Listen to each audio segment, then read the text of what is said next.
तो ब्रिक्स सम्मेलन में जिस तरह से प्रधानमंत्री नरेंद्र मोदी और जिनपिंग की मुलाकात हुई थी, ये कहा गया कि अनौपचारिक मुलाकात की जो पेशकश थी वो चीन की तरफ से की गई थी। अब इस पर ओवैसी हमलावर है, वो ये कह रहे हैं कि इससे पहले कई दौर की मुलाकात हुई, 19 बार मुलाकात हो चुकी, लेकिन कोई भी नतीजा नहीं निकला है।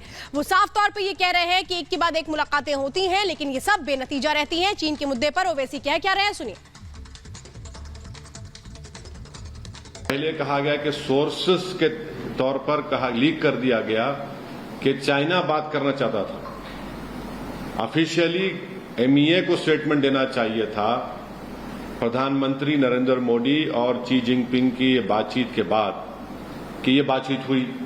चाइनीज फॉरेन मिनिस्ट्री बोलती कि प्रधानमंत्री नरेंद्र मोदी बातचीत करना चाहते थे, और फिर बाद में हम लोग फॉरेन सेक्रेटरी कुछ और कहते हैं।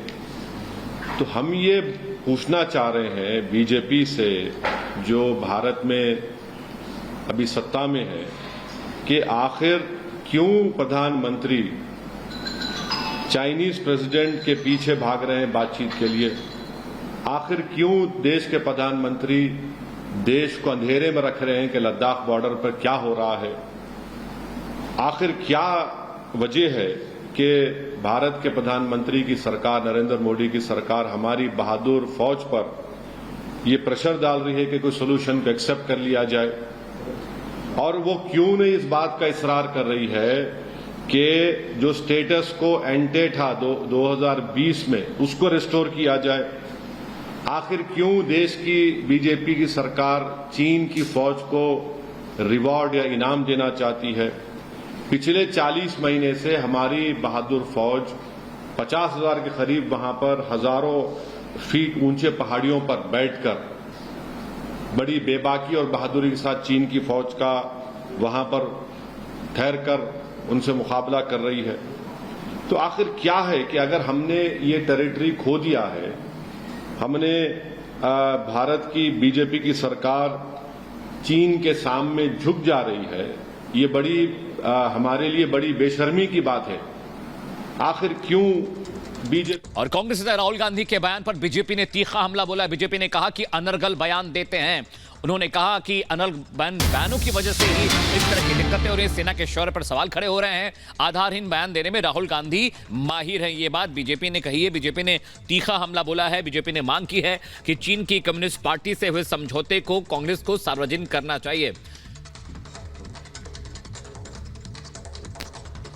मैं इस विषय पर जवाब चाहता हूं कि यह साफ करें दो बातें।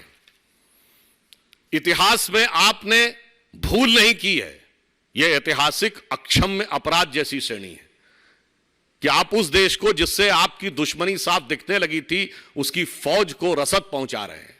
दूसरा, आज हम औपचारिक रूप से यह बात कहते हैं देश की जनता की तरफ से कि चाइनीज कम्युनिस्ट पार्टी के साथ हुए अपने करार को कांग्रेस पार्टी सार्वजनिक करे।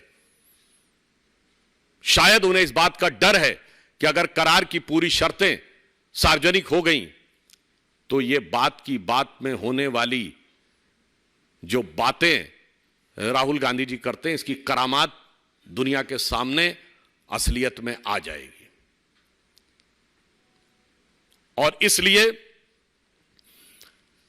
हम स्पष्ट रूप से कहना चाहते हैं कि मोदी जी के नेतृत्व में हमारी वर्तमान सरकार ने पूरी दृढ़ता के साथ भारत के सामरिक हित, भारत के कूटनीतिक हित और भारत के आर्थिक हित तीनों में अभूतपूर्व सफलता हासिल की है। तो राहुल गांधी के चीन पर दिए बयान के बाद बीजेपी हमलावर और बीजेपी ने नेहरू का नाम लेकर एक बार फिर कांग्रेस पर निशाना साधा। बीजेपी की तरफ से कहा गया है कि चीनी सेना की मदद की थी पंडित नेहरू की सरकार ने, यहां तक कि चीनी सेना को रसद पहुंचाई थी, चावल पहुंचाकर मदद की थी चीन सरकार की, चीन की सेना की। बीजेपी का कांग्रेस पर जोरदार हमला, पलटवार किया। नेहरू सरकार ने चीन की मदद की थी। गांधी जी के परिवार ने डोकलाम युद्ध के समय चीन के राजदूत के साथ खाना ही नहीं खाया था। पंडित जवाहरलाल नेहरू ने अपने समय में चीन की फौज को खाना और रसद भी पहुंचाया था।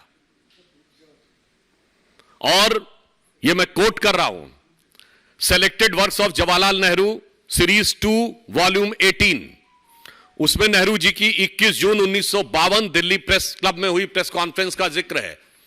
एंड आई कोट, पत्रकार का नेहरू जी से सवाल है कि पंडित जी, क्या भारत ने चीन को चावल की सप्लाई की है?